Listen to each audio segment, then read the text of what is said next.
Ở đây ơi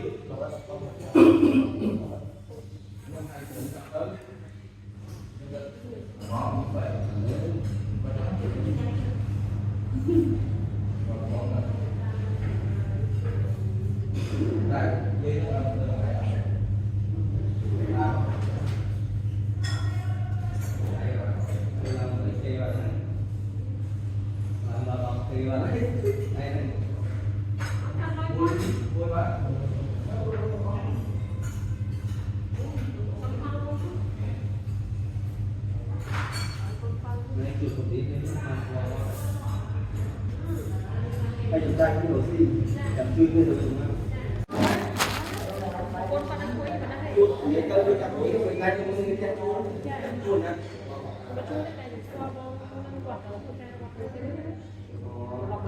Vô đi không ạ? Chân. Chân tay không có. Chân tay không có. Đây có chui ra nè.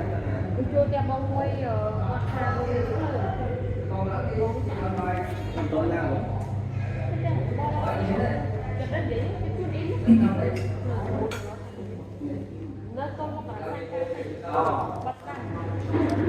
tôi chú còn được thế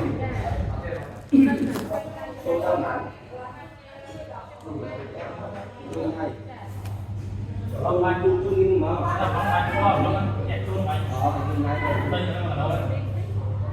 mình đi la cả hai đã buổi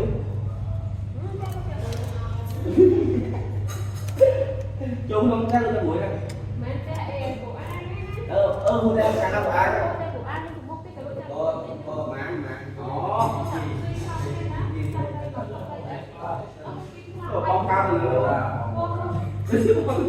cùng bóng cao mình đã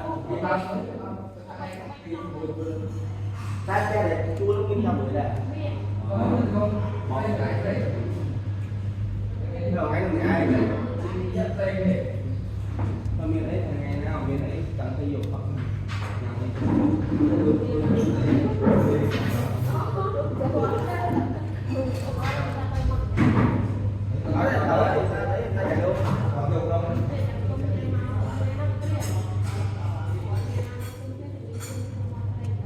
những cái gì nữa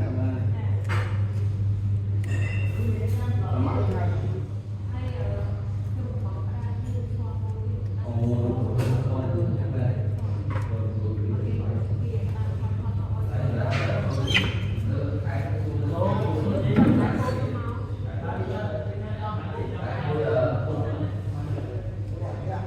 ông mới vào